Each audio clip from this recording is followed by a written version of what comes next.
Hola. Muy bien, vamos a continuar con el libro de los Hechos. Hoy empezamos el capítulo 25, ¿me atienden? Capítulo 25 del libro de los Hechos, y hoy vamos a poder solamente llevar hasta el versículo 12, para tal voy a dar lectura, para que podamos entender sobre lo que hoy el Señor nos tiene para nosotros en su palabra. Amén. En el título de su Biblia usted podrá ver, dice: Pablo apela a César.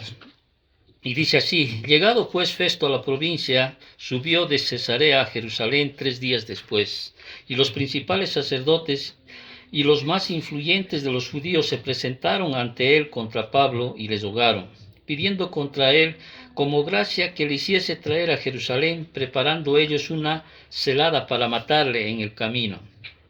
Pero Festo respondió que Pablo estaba custodiado en Cesarea, a donde él mismo partiría en breve.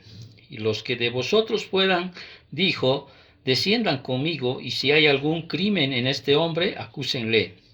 Y deteniéndose entre ellos no más de 8 o 10 días, venido a Cesarea, al siguiente día se sentó en el tribunal y mandó que fuese traído Pablo.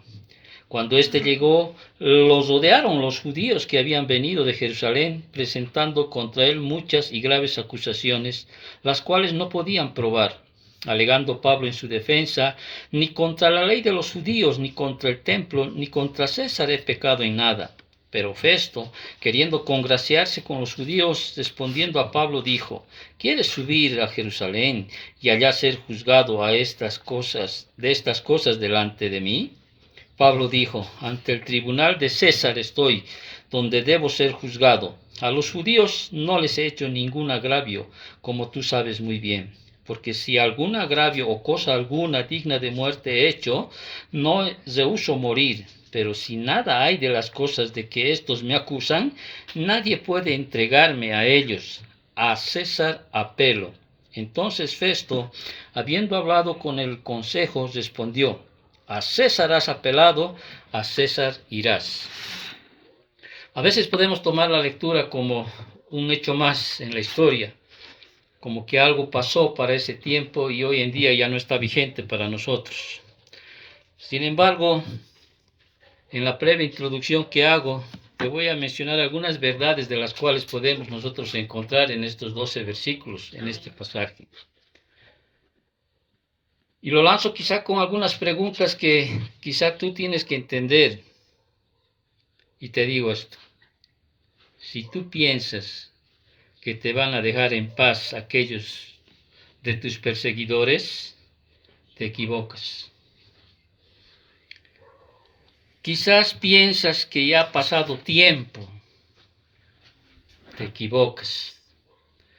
Quizás piensas que se han olvidado de su maldad contra ti, contra la persecución que viene sobre ti, te equivocas. ¿Saben por qué? Porque siguen siendo enemigos del Evangelio de Cristo. ¿Y por qué siguen siendo enemigos del Evangelio de Cristo? Porque su pecado está en ellos. En ellos hay lo que llamamos el poder cegador del pecado del hombre. Siempre hay hostilidad hacia el Evangelio, y lo va a haber mientras tú estés siguiendo el camino que el Señor ha trazado en tu vida.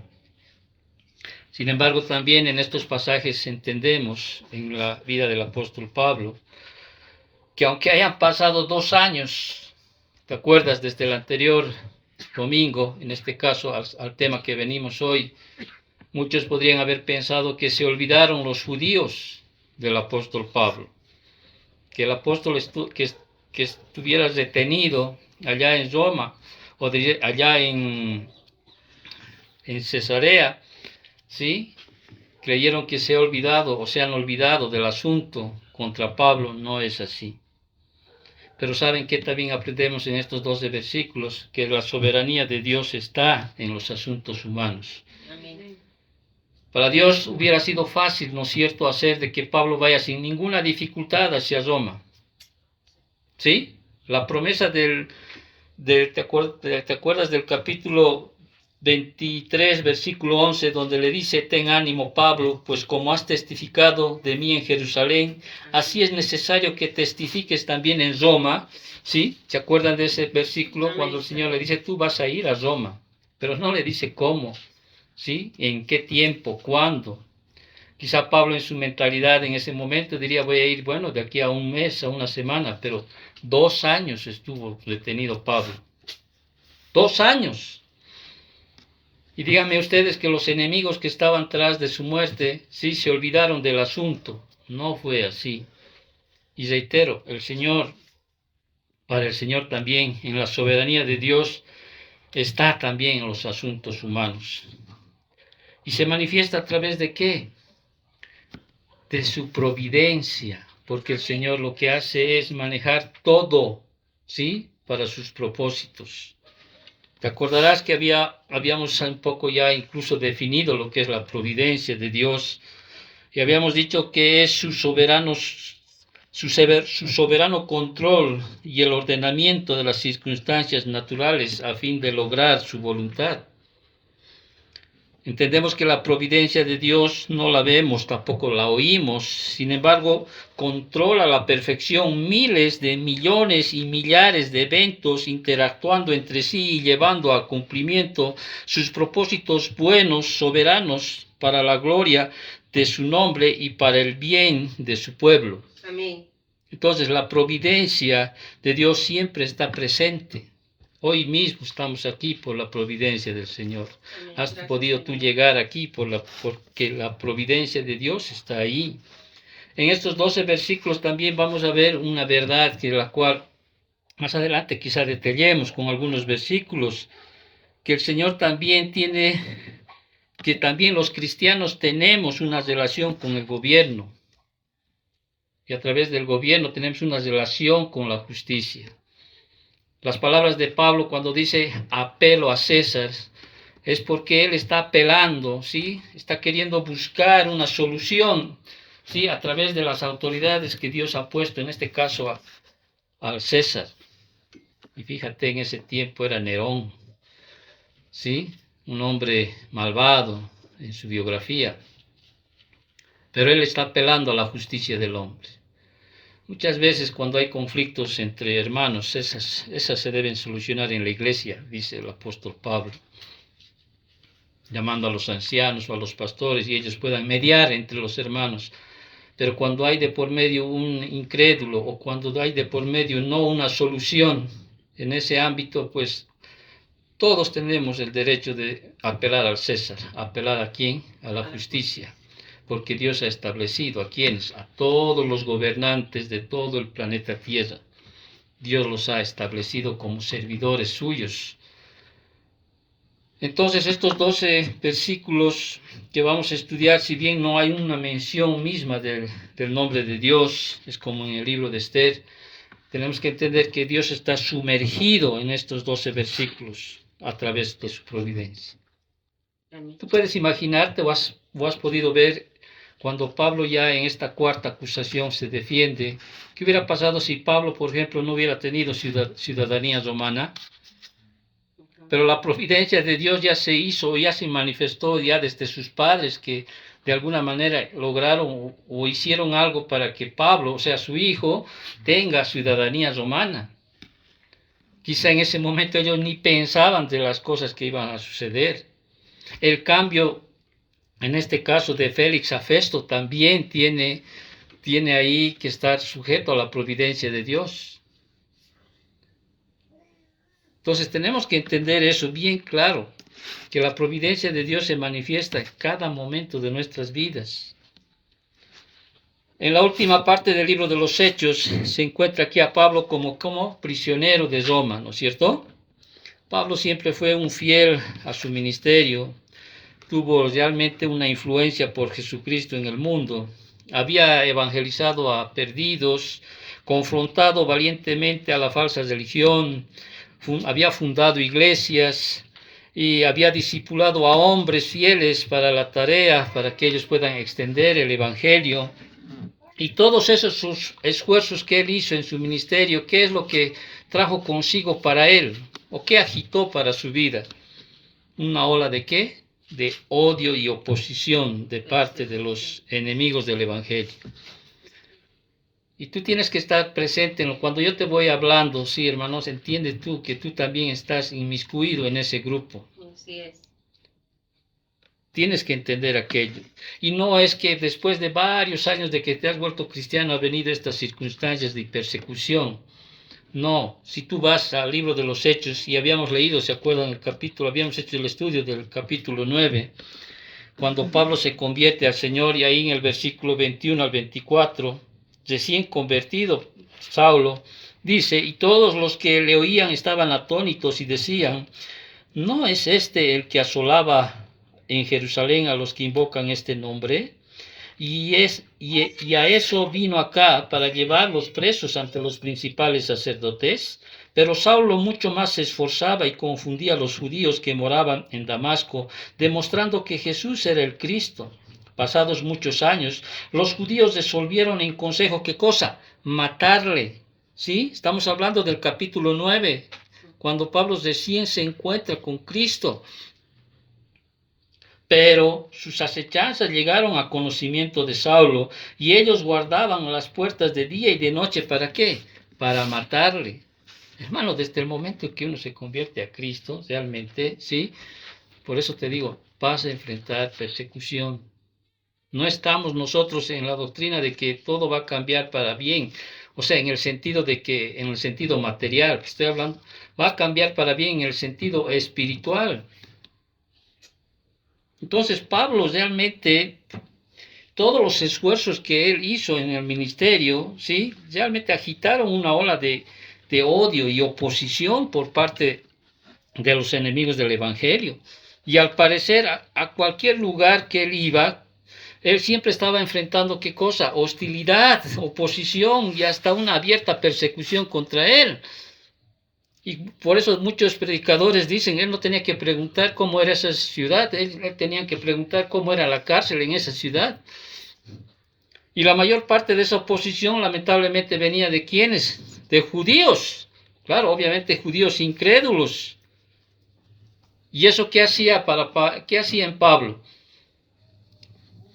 Le dolía profundamente. Si tú lees la carta a los Romanos en el capítulo 9, el versículo 1 al 3, él incluso decía de ser, que queriendo ser maldito con tal que sus hermanos, o sea, del pueblo judío, pues lleguen al conocimiento de la verdad. ¿No es cierto? Y eso nos da también una aplicación a nosotros. No podemos guardar rencor contra nadie, por más perseguidores que puedan ser contra nosotros. Pero qué difícil, ¿no? Obviamente nosotros no somos, pues, no llegamos, podríamos decir, particularmente creo, ni al talón de lo que Pablo era. Pero la enseñanza está ahí, ¿sí? Pese a que ellos lo perseguían, Pablo realmente seguía tras de que ellos puedan llegar al conocimiento de la verdad, de la salvación. Ahora, no siempre era perseguido por judíos incrédulos, también a veces era perseguido por gentiles, ¿sí? Que estaban tras la religión falsa, ya como por ejemplo en Éfeso, en el capítulo 19, de lo cual ya hemos estudiado, versículos 21 al 41. Y todos lamentablemente iban tras de Pablo a través de ¿qué? De acusaciones falsas, ¿sí? Falsas. Los enemigos judíos de Pablo lograron hacer a través de las acusaciones falsas que en este momento que los romanos lo arrestaran, como está ahorita en este momento. Está arrestado Pablo, ¿no es cierto? Está arrestado. Y no fue un arresto de 1 o 2 semanas o 21 días, sino hasta este momento son 2 años que Pablo está arrestado. 2 años que está ahí, podríamos decir, bajo detención. Su libertad no está ahí plena para poderse movilizar o ir. Pero Pablo entendía algo. Yo sé que Pablo entendía en la soberanía de Dios y conocía todo lo que, por ejemplo, había pasado José, ¿no es cierto? Y José entendía bien sobre la providencia de Dios, porque él mismo les dice a sus hermanos, ustedes no me pusieron acá, Dios me puso acá para ser gobernante de Egipto, parafraseando. Pero Pablo esperaba en el Señor, tenía esa esperanza a la cual el mismo Señor le había dicho, vas a ir a Roma, pero no le dijo en qué tiempo, cuándo, en qué momento, bajo qué circunstancias. Entonces, en los años siguientes el apóstol permaneció como prisionero, ¿sí? Hasta donde hemos entendido en estos últimos capítulos que hemos estudiado, estaba en Jerusalén, prisionero, ¿no es cierto? después prisionero en Cesarea, y por último va a estar prisionero en Roma. Durante ese tiempo, ¿qué hace Pablo? ¿Se quedó callado? No, se defendió, ¿sí? Reiteradamente contra las falsas acusaciones presentadas en su contra. Claro, su defensa siempre involucraba ¿qué cosa? Evangelismo, porque él no hablaba solamente de defenderse de las acusaciones, sino que él se defendía a través de proclamar, ¿no es cierto?, la resurrección de Cristo, que era un tema en el cual había llevado a ser arrestado. Y ahí los saduceos y los fariseos entran en pugna, porque los fariseos creían en la resurrección y los saduceos no creían en nada, ¿sí? Y eso enfurecía y el odio estaba contra el apóstol Pablo. Pero en las últimas clases que hemos tenido siempre vemos a Pablo defendiéndose, ¿no es cierto?, con las acusaciones, pero al mismo tiempo también proclamando ¿qué cosa? El Evangelio. Ahí en las gradas, ¿te acuerdas? En las gradas de la fortaleza Antonio, él lo que hace es levantar la mano y él empieza a defenderse, obviamente, siempre involucrando el Evangelio, ¿sí? Ahí ante el concilio también se defendió, donde no le hallaron culpa, especialmente por el apoyo de los fariseos, ¿no es cierto? Y también ante Félix, en este último que hemos estudiado, y habíamos visto que no pudieron, ninguno en esas instancias pudieron condenarlo por ningún delito, ¿sí? Y de hecho debía haber sido exonerado en ese momento, pero ¿qué había? Lamentablemente había lo que hoy hay muchas veces, un miedo o quizá un sentimiento de querer congraciarse con los judíos, que los que estaban en autoridad pues no tenían esa libertad plena de exonerarlo y dejarlo en libertad. Tenían en sí, ellos necesitaban que ahí donde estaban ellos como gobernadores, pues haya paz. ¿Por qué? Porque estaban sujetos a que ellos deban gobernar ese lugar donde haya paz, quietud y no haya revueltas, porque inmediatamente ellos eran sacados de sus posiciones. Entonces, de alguna manera, a ellos les convenía estar bien con las autoridades judías, por temor, en otras palabras. Y en este último caso, Pablo estuvo ahí 2 años esperando que, de alguna manera, Félix esperando que Pablo entre en ese soborno, ¿no? Porque hemos detallado, y él esperaba que le dé dinero para que él pueda, de alguna manera, soltarlo a Pablo. Pero Pablo no se iba a meter en esa situación, conociendo cómo era el apóstol Pablo. Y es así que Félix, ¿qué hace? No rindió ningún tipo de veredicto, sino que lo mantuvo, dice, prisionero al apóstol durante 2 años restantes de su mandato como gobernador. Ahora, el texto aquí nos registra la 4ª defensa de Pablo ante Porcio Festo, ¿sí? Sucesor de Félix como gobernador. Félix pasó, ¿sí? No pudo dejarlo en libertad al apóstol Pablo. Ya habíamos detallado quién era este gobernante, ¿no es cierto? Un brutal mandato de Félix había terminado en el sometimiento cruel de un motín en Cesarea, y cuando los furiosos judíos que hacen envían una delegación a Roma para protestar por las acciones de Félix, y el emperador Nerón, ¿qué hace? Ordenó el regreso del desacreditado gobernador a Roma. Y si no era por su hermano, ¿te acuerdas lo que habíamos manifestado? Sí, quizá hubieran sido peor las consecuencias para Félix, pero sin embargo es sustituido en este momento ¿por quién? Por Festo, ¿sí? Porcio Festo. Y Festo llegó pronto a Judea para reemplazarlo. Ahora, a diferencia de Félix, quien había sido esclavo, ¿te acuerdas lo que habíamos estudiado de él? Festo era un miembro de la nobleza romana. ¿Sí? Un extremo, podríamos decir así. Ahora, poco se conoce de su breve mandato como gobernador.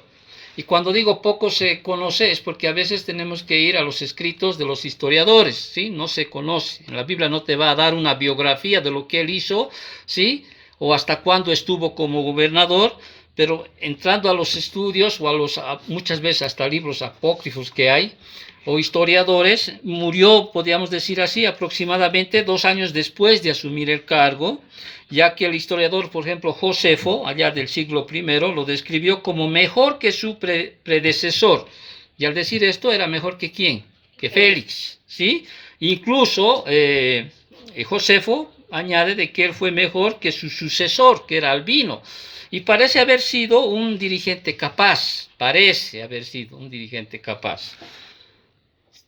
Pero sin embargo, cuando vemos más adelante, en los versículos que estamos estudiando, ¿sí? Él también tuvo ese temor, ¿sí? A las autoridades judías, porque podía haberlo exonerado y dejarlo en libertad ¿a quién? A Pablo, aunque Pablo haya dicho o diga, no, yo apelo a César, él podía decir, no, sí, tú eres libre, no se te acusa de nada, pero siempre había ese cuidado de no estar en contra a veces del pueblo judío en ese momento, que de alguna manera podía provocar una revuelta, y esa revuelta podría traer conflicto, ¿sí? Para cualquier gobernador. Lo que Poncio Pilatos, por ejemplo, tuvo también, ¿no es cierto? ¿Sí? Ese temor. Entonces, acá en los versículos del 1 al 12, el juicio de Pablo ya no es ante Félix, es ante Festo, y podemos desarrollarlo para un mejor estudio en 4 escenarios. El primer escenario, vamos a ver cómo es el asesinato planeado, versículos del 1 al 5, del capítulo 25 obviamente. Un segundo escenario donde vemos este juicio, podemos ver las acusaciones presentadas, versículos del 6 y el 7a. Después vemos un tercer escenario, es la ausencia de pruebas, versículo 7b al 11a, y la apelación propuesta, versículo 11b al 12. ¿Amén? Entonces eso es para que usted pueda de alguna manera tener un seguimiento en el estudio. Entonces, ya yéndonos al capítulo 25, versículo 1, ahí vemos cuando Festo, o sea, el nuevo gobernador, llega a la provincia de Judea. Heredó, ¿qué cosa? Los problemas políticos dejados por, en este caso, por el gobierno de su predecesor, por Félix, ¿no? Y uno de los más, el problema más heredado que él puede ver es que ve ahí, que está ahí Pablo, el apóstol, ¿no? Un ciudadano romano, ¿sí? También heredó, o sea, esta situación que Festo lo ve enseguida. Dice el versículo 1, ya entrando al estudio, ahí vemos Festo, no solía posponer asuntos, así que actuó él rápidamente, ¿sí? Por eso dice, llegado pues Festo a la provincia, subió de Cesarea a Jerusalén, ¿sí? 3 días después. O sea, inmediatamente Festo no podía posponer asuntos, él actúa rápidamente. Subió, dice aquí en el versículo 1, de Cesarea a Jerusalén, ¿sí? ¿Y cuál era su primer objetivo? De reunirse con ¿quiénes? Con los dirigentes judíos, en este caso con el sumo sacerdote y el concilio. Posiblemente esto para mediar con ellos y para dar una solución a esa problemática que había, ¿sí? ¿Para qué? Para mantener la paz, que era su mayor prioridad de un gobernador, como ya lo había manifestado anteriormente, para mantener, ¿no? Esa paz, ¿sí? Esa era la prioridad de un gobernador provincial romano, tenía que tratar de mantener la paz, y hasta ahora obligaron a los judíos a mantener al apóstol inocente, prisionero, pero fuera de circulación. Hasta ese momento llegaron ellos, lo dejaron ahí, ¿sí? Y bueno, y se quedó 2 años, quizá para no provocar una revuelta. Y lo que hace Festo no solo, como dije, heredar los problemas políticos de Félix, sino que también el prisionero que más célebre que se debía haber presentado quizá cuando él estaba como gobernador en Cesarea. En el versículo 2 entonces vemos ahí a las autoridades judías en Jerusalén, que no se habían olvidado de Pablo a pesar de los 2 años que pasaron. Por eso reitero, no creas que todo se te va a olvidar. A veces nos hacen creer eso, de que bueno, ¿no? Ya se olvidaron del asunto, del problema. Reitero, hay aquí un pecado de que ellos siguen teniéndolo, ¿sí? O sea, ¿y qué hacen estos? Reviven las acusaciones contra Pablo, a Festo, ¿no? Quizá temieron que Festo los dejara en libertad. Entonces en el versículo 2 dice, y los principales sacerdotes y los más influyentes de los judíos se presentaron ante él contra Pablo y les rogaron. Hasta ese punto llegaba la maldad de estos hombres, hasta de querer rogar como pidiendo como favor para que haga algo contra el apóstol Pablo. Y la petición parecería bastante inocente, ¿no es cierto? Fíjate. Pero miren la petición que hacían. parecía inocente a un principio, pidiendo contra él como gracia, o sea, como un regalo, como al decir, denos este regalo, gobernador, que le hiciese traer a Jerusalén, preparando ellos, ¿qué cosa? Una celada para matarle en el camino. Ya no eran esos 40, ¿te acuerdas? Que habían jurado no comer ni beber hasta matarlo. No sé qué habrá pasado con esos 40, la verdad. No sé. ¿Sí? Se murieron de hambre o de sed, pero no creo. ¿Sí? Pero ahora ya es el concilio. O sea, son estos eminentes que ya están dispuestos a ¿qué? A hacer una sedada y que Pablo no llegue a Jerusalén, sino que ahí mismo lo mataran. Esta vez el concilio mismo está atrás de la vida del apóstol Pablo. ¿Sí? Sin embargo, a Festo no le iban a engañar tan fácilmente, ¿sí? ante la petición, ¿no? o su petición de estos líderes judíos. Y lo que hace Festo, dice, versículo 4, pero Festo, dice, respondió que Pablo estaba custodiado en Cesarea, a donde él mismo partiría en breve. O sea, no le iban a engañar fácilmente a Festo, ¿sí? No veía razón Festo de transportar al prisionero a Jerusalén. Y sostuvo que en su lugar lo más apropiado era de que si alguno quiera ir con él, o sea, a Cesarea, donde está Pablo, vayan y lo acusen a él, ¿no es cierto? Allá donde estaba el apóstol Pablo. Por eso es en el versículo 5 que les dice, los que de vosotros puedan, dijo, desciendan conmigo y si hay algún crimen en este hombre, acúsenle. ¿Sí? Hasta este momento Festo no lo conoce al apóstol Pablo. No lo conoce hasta el momento. Ahora, como decía en la introducción, aquí vemos cómo es que Dios lo usó, igual que lo había usado en a otras personas para protegerlo providencialmente de otro complot contra su vida. ¿Te das cuenta aquí la providencia de Dios? ¿Sí? Para Festo, ¿me están entendiendo, no? Quiero que entiendan esto. Para Festo podía haber sido más fácil decirle, ya, está bien, que vaya allá. Sí. Pero Dios, por eso, siempre está involucrado en los asuntos humanos a través de su providencia. Entonces, Dios no permitió, ¿sí?, que estos judíos, ¿sí?, por más lisonjeros que hayan tratado el tema, pues, puedan hacer de que Festo enviara a Jerusalén, y obviamente en su maldad ellos tenían ¿qué cosa? Matarlo, ¿sí?, matarlo al apóstol Pablo. Pero la providencia de Dios está ahí para resguardarlo, ¿sí? Y la providencia de Dios siempre va a estar para resguardar a sus hijos. Él va a utilizar situaciones, personas, eventos, circunstancias. Por eso tienes que entender tú. Y Pablo entendía aquello. Y el segundo escenario que vemos a partir del versículo 6, ahí vemos como las acusaciones presentadas. Y en el versículo 6 dice, y deteniéndose entre ellos, dice, no más de 8 o 10 días, venido a Cesarea, al siguiente día se sentó en el tribunal y mandó que fuese traído Pablo. O sea, fiel a su palabra, ¿qué hace Festo? Se fue de Jerusalén a Cesarea, ¿no? Y en el versículo 6, ahí es demostrando ser un hombre de acción, o sea, al día siguiente trató el asunto, volviéndolo, por tanto, un juicio oficial romano, y mandó que fuese y trajesen a Pablo delante de él. Y en el versículo 7, ahí en la primera parte, cuando Pablo llega ante Festo, ¿sí?, cuando llega, ¿qué hace?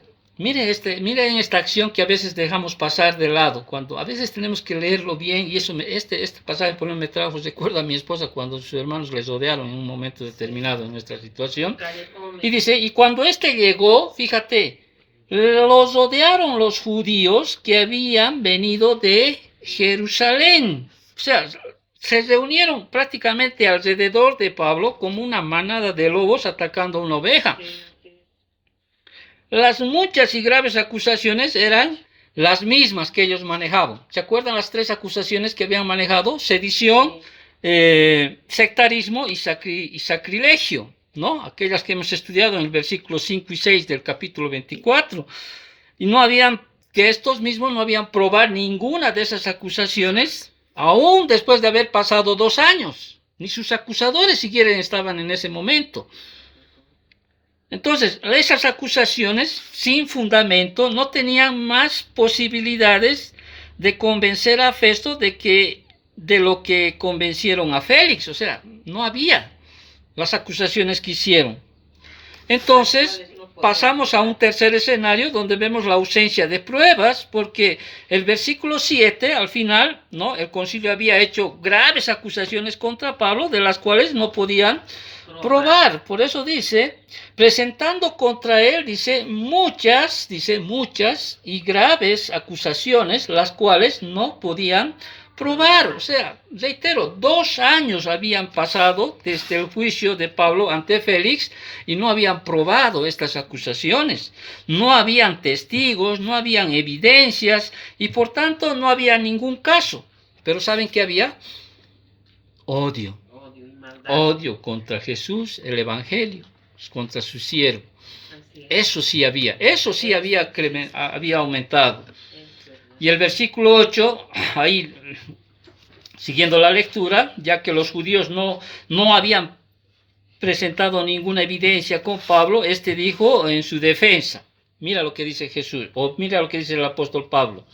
Alegando Pablo en su defensa, dice, ni contra la ley de los judíos, ni contra el templo, ni contra César he pecado en nada. Ni contra la ley de los judíos, aquí está diciendo, no he hecho sectarismo de lo que me acusan. Ni contra el templo, o sea, no ha habido sacrilegio alguno que yo haya hecho. Ni contra César, no he hecho sedición contra Roma, ni contra César. No he pecado en nada, dice aquí Pablo. ¿Y Pablo qué hace? Niega, ¿no es cierto?, punto por punto, los cargos que habían en su contra. Y Festo se enfrenta en ese momento a que entendemos a una difícil disyuntiva, ¿no es cierto?, al igual que Félix. ¿Por qué? Porque Pablo era un ciudadano romano, falsamente acusado, inocente sin ninguna prueba. Pero como reitero, pero liberarlo sería ¿qué cosa? Antagonizar con los líderes judíos, los mismos que Festo necesitaba de forma desesperada para conciliar y mantener la paz. ¿Estás entendiendo, no es cierto?, los motivos por los cuales no podía él soltarlo así libremente. Y entonces Festo, buscando una salida a su problema o dilema, ¿qué hace? Propuso un acuerdo. Y fíjate el versículo 9. Pero Festo, dice, queriendo congraciarse con los judíos, respondiendo a Pablo, dijo, ¿quieres subir a Jerusalén y allá ser juzgado de estas cosas delante de mí? O sea, en otras palabras, yo voy si quieres a Jerusalén. Quizá en ese momento podrían tener miedo de que su vida va a estar cuidada, pero los judíos ya estaban en mente ¿qué cosa? Preparar un atraco, ¿no?, una emboscada para matarlo. Para Pablo, Festo era el representante del emperador y no había ningún motivo para ir a Jerusalén, ¿no es cierto? Solo era una salida. De hecho, Festo era como un representante del tribunal de César, servía como un... Y cuando Pablo le rechaza de inmediato la idea de Festo, o sea, fíjate el versículo 10, inmediatamente Pablo dijo, ante el tribunal de César estoy, donde debo ser juzgado. A los judíos no les he hecho ningún agravio, como tú sabes muy bien. También Pablo era un hombre inteligente, ¿no? Le está diciendo, un momento, tú eres un servidor del César, o sea, prácticamente tú eres un oficial del emperador. Pablo se está dirigiendo a Festo y le está diciendo, como tú sabes muy bien, o sea, yo no he hecho nada, tú sabes que soy inocente, tú sabes que no hay las pruebas. Como que le está encarando aquí al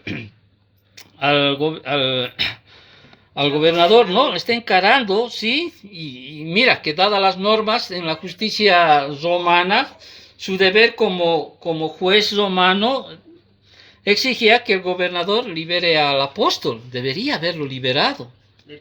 Pero vuelvo a reiterar, ¿sí? Era ir en contra de los líderes judíos, ¿no?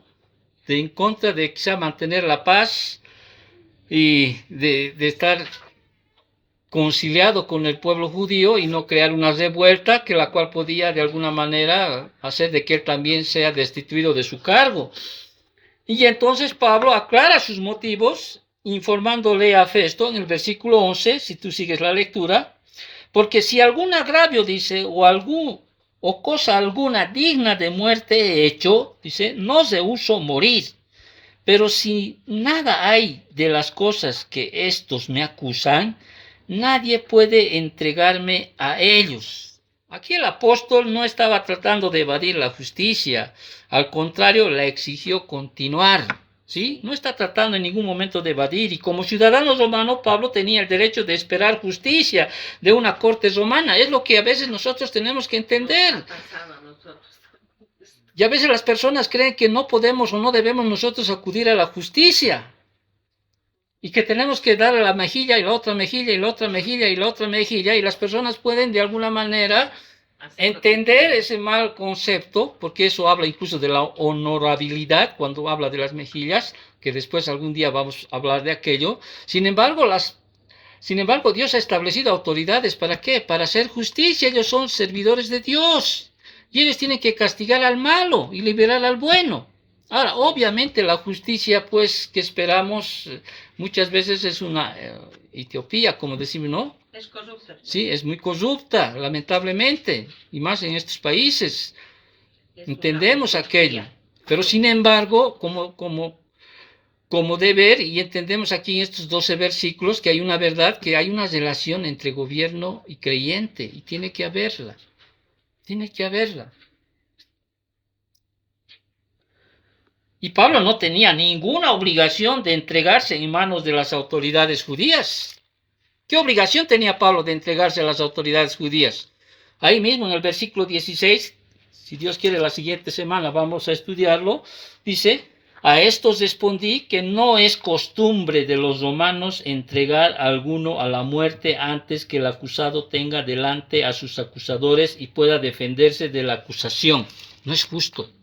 A veces eso es lo que tenemos que entender, es que no es justo. No, pero es mejor que yo ceda ante esto. No es justo. ¿Sí? No es justo. Y a veces queremos por librarnos de alguna situación decir, pero mejor es que no es justo. ¿Sí? Alguna vez se me ha presentado una situación, es que no es justo. No es justo. Había un amigo que decía, mis papás como tengo yo 2, 3 casas, me ha sacado de la herencia para dar a mis hermanos. Sí. ¿Qué opinas? Sé que tienes, pero no es justo. Tú has hecho eso. Ahora, si tú quisieras, de ti debe salir aquello. Pero no es justo. No es justo. ¿Sí? No es lo que debería hacerse. No es justo. Pero bueno, vámonos. Regresar a Jerusalén, o sea, significaba en este caso para Pablo, ¿qué cosa? Una muerte casi segura.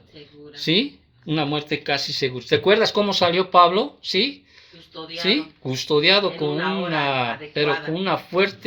fuerte contingente militar. ¿Qué podíamos esperar al regreso entonces? Y es más, el concilio ya está metido en quererlo matar al apóstol Pablo. Por tanto, Pablo eligió con una audaz, yo podría llamar una acción que él hizo, ¿no? Apelando a su ciudadanía, a sus derechos como ciudadano romano, dijo, no, yo estoy aquí, dice. ¿Sí? ¿Y qué hace Pablo? Viendo que no, entiendo yo que Pablo está en esa circunstancia y está viendo que aquí puede haber algo, ¿sí? Y lo que hace Pablo es dar una propuesta, y ahí vamos al cuarto escenario, ¿no? Una apelación de la propuesta. Y Pablo, ¿qué dice en el versículo 11 al final? A César apelo. ¿Sí? Ejerciendo su derecho como ciudadano romano, anuncia su decisión de decir apelo al César. Y tales apelaciones podían venir en ese tiempo después del veredicto, ¿no? Apellatio, como se dice en ese tiempo, o como también en el caso de Pablo, antes de ese probatio, antes de que sea, podía uno apelar a César. Gracias a Dios que uno en ese momento no solo podía apelar después del veredicto, sino también podía apelar antes del veredicto. Y una vez aceptada la apelación, quitó el caso de las manos de quién, del gobernador, y lo transfirió al emperador. Bueno, para Festo yo pienso que ha debido ser un mejor respiro, ¿no es cierto? La apelación, la apelación de Pablo, primeramente, a simple vista, nosotros ahora, en este momento, podríamos conocer o podríamos darlo a entender como una locura, ¿sí? Ya que el emperador en esa época era el infame Nerón, ¿sí? Nerón. ¿Te acuerdas quién era Nerón? Realmente es recordado, bueno, hasta ahora nosotros recordamos como aquel que había incendiado Roma, ¿no es cierto? Y es más, aquel que había asesinado a su propia madre, ¿sí? A dos de sus esposas, ¿sí? A varios nobles de ese tiempo, aún a algunos personajes del ejército, o sea, y en ese tiempo es el tiempo cuando él, tanto le indicaban que él había provocado el incendio, o sea, empieza a culpar a los cristianos y a partir de ahí empieza una persecución tal, ¿no?, hacia los cristianos que después incluso se ve en la historia esas trágicas muertes, ¿no?, de nuestros hermanos en Cristo, ¿no?, colgados ahí como lámparas en sus jardines, como dice la historia. Y es más, fue él, el emperador Nerón fue quien mandó a que decapitaran a Pablo, ¿sí? Obviamente la historia también muestra o nos dice de que en ese momento cuando Pablo está apelando a César, ¿sí?, él no había todavía, no se había alejado de sus consejeros, ¿no?, y su comportamiento tampoco no era tan errático como fue al final de sus vidas. Pero ¿saben qué? Lo que más me llama la atención cuando yo leo la historia un poco de Nerón es cómo acaba él suicidándose, bueno, hacer que uno de sus secretarios se suicide, porque después así terminan aquellos que persiguen a cristianos, ¿sí? Es cuestión de tiempo, porque el Señor no va a dejar tampoco que pase por alto todas las cosas que hacen.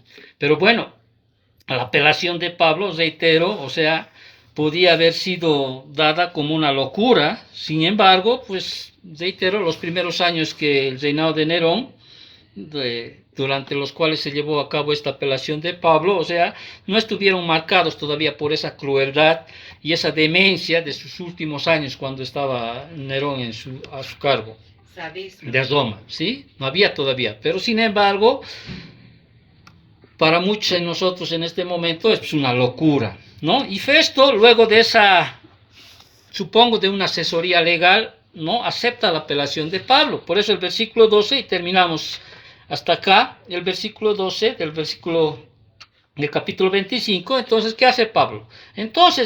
Festo dice, habiendo hablado con el consejo, ¿sí?, o sea, busca una asesoría, ¿no es cierto?, legal, si está bien lo que se está haciendo, respondió, a César has apelado, a César irás. Ahora, yo no me imagino la cara de ese momento del apóstol Pablo. Habrá sido de alegría, de asombro, porque el Señor le había dicho, vas a ir a Roma, ¿sí? Y el apóstol por fin iría a Roma, ¿sí? Obviamente, cuando vamos a leer los siguientes versículos, vamos a ver una serie de situaciones que no fue nada fácil llegar a Roma para el apóstol Pablo, pero el Señor había estado ya cumpliendo su promesa del versículo 11 del capítulo 24, porque le dijo, irás a Roma. Entonces, reiterando estos 12 versículos de este pasaje, reitero, como lo dije en la introducción, emergen varias verdades importantes que tenemos que nosotros comprender y entender. Y voy a reiterarles unas por unas. Estas verdades, por ejemplo, una de las verdades en estos 12 pasajes, es que es otro ejemplo de hostilidad judía hacia el Evangelio.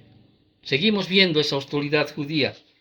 Ahora, es un tema muy común en el libro de los Hechos, y había anotado todos los versículos, que son una infinidad de versículos, cómo se ve la hostilidad hacia el Evangelio en el libro de los Hechos. En el capítulo 4, en el 5, en el 6, en el 8, en el 9, en el 13, en el 14, en el 17, en el 18, en el 19, en el 20, en el 21, en el 23, tú vas a ver cómo hay una hostilidad judía hacia el Evangelio.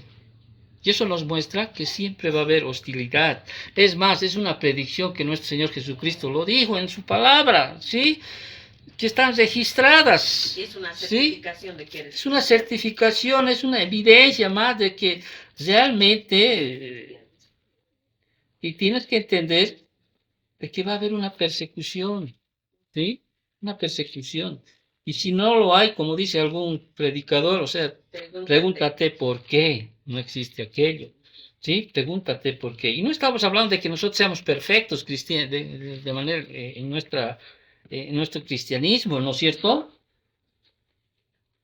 Que de cierto es lo que dice el Evangelio de Juan, capítulo 15, versículos del 18 al 25, solamente leo y dice, si el mundo os aborrece, sabed que a mí me ha aborrecido antes que a vosotros. Si fuerais del mundo, dice, el mundo amaría lo suyo, pero porque no sois del mundo, antes yo os elegí del mundo, por eso el mundo os aborrece. Acordaos de la palabra que yo os he dicho. El siervo no es mayor que su Señor. Si a mí me han perseguido, también a vosotros os perseguirán. Y si han guardado mi palabra, también guardarán la vuestra.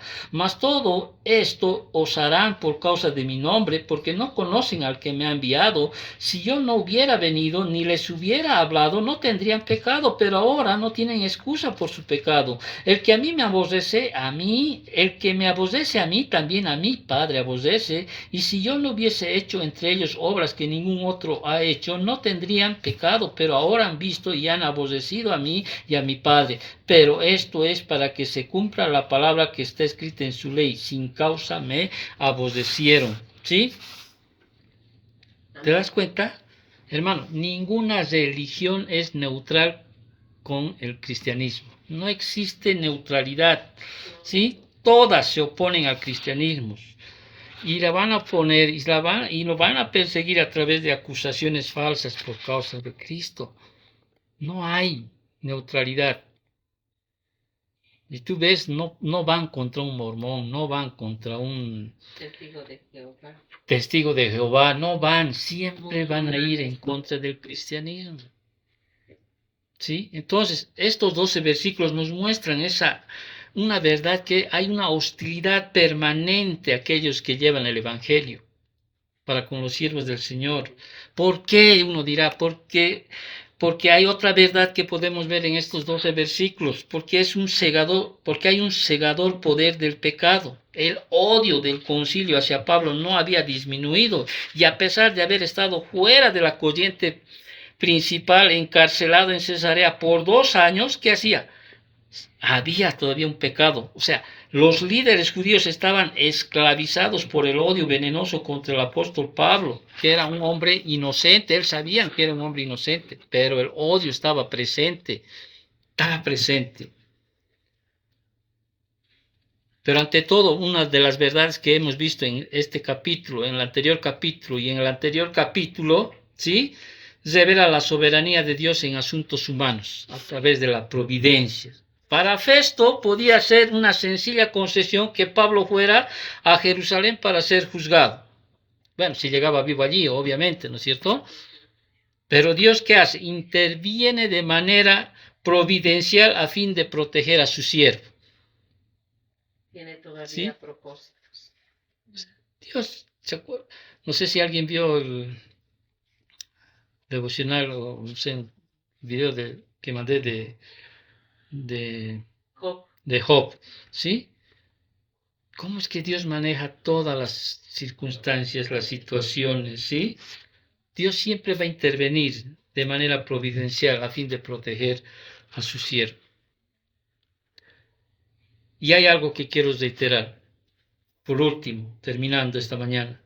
La apropiada relación del creyente con el gobierno también aparece en este pasaje. Pablo se sometió de buena gana al gobierno romano, encarnado incluso en la persona de Nerón. O sea, en otras palabras, practicó el principio que él mismo estableció, les dio a los romanos, a la iglesia de Roma, ya en el capítulo 13, versículos del 1 al 5, donde dice: sométase toda persona a las autoridades superiores. ¿Qué dice? Sométase. Así sea un chiti, el que sea tu jefe. ¿sí? Sométase. ¿Por qué? Dice. Y Pablo les dice esto. Mira cómo es que Pablo, el mismo Pablo, ¿sí? Porque no hay autoridades sino de parte de Dios, dice. Y las que hay por Dios han sido establecidas. De modo que quien se opone a la autoridad, a lo establecido por Dios desiste. Y los que resisten acarrean condenación para sí mismos. Porque los magistrados no están para infundir temor al que hace bien. Pero hacen eso, ellos pagarán. Sino al malo. ¿Quieres pues no temer la autoridad? Haz lo bueno y tendrás alabanza de ella, porque es servidor de Dios para tu bien. Pero si haces lo malo, teme, porque no en vano lleva la espada, pues es servidor de Dios, vengador para castigar al que hace lo malo. Por lo cual es necesario estarle sujetos no solamente por razón del castigo, sino también por causa de la conciencia. Amén. Amén. Entonces, practicó Pablo ese principio que estableció en este capítulo 13 del libro de los Romanos. Y comprender y aplicar estos principios ayudó a que la vida del apóstol Pablo tuviera una poderosa influencia que tuvo en el mundo. ¿Sí? La influencia que puedes tú mostrar ante otras personas cuando tú realmente te comportas conforme a lo que las escrituras dicen. ¿Sí? Y además, ¿sabes qué? Vas a tener una conciencia tranquila. ¿Sí? Tranquila. ¿Por qué celebramos la cena del Señor hoy? Hoy es primer domingo de julio. Porque nos dice la palabra que nosotros debemos examinarnos a nosotros mismos, ¿no es cierto? ¿Sí? Y de alguna manera entiendo yo que ninguno de nosotros creo que tiene una conciencia al 100% tranquila. Sí, pero Pablo decía, yo procuro tener una conciencia limpia delante del Señor. Bendito Dios, te agradecemos por tu palabra en estos versículos que hemos estudiado. Entendemos siempre que tu soberanía está, tu providencia para con nosotros siempre está ahí, establecida en tu palabra. Te agradecemos porque tú nos muestras, Señor, para que nosotros seamos, tú nos muestras tus verdades para que nosotros seamos cautos, Señor, cuando tengamos que enfrentar alguna situación, para que podamos prevenir incluso algunas situaciones, bendito Dios. Porque el pecado que mora en estos hombres de maldad, Señor, va a estar y sigue latente en sus vidas. Y como dice tus escrituras, ellos no dejan de dormir para ver cuán mal puede hacer a sus siervos, Padre Santo. Pero Señor, sabemos que tú eres soberano, Señor, tú eres nuestro protector, tú eres nuestro ayudador, y en ti confiamos, Señor, para que tú nos puedas librar del mal, bendito Padre. Gracias por tu palabra, bendito Dios, te agradecemos por todo, en nombre de Cristo Jesús. Amén.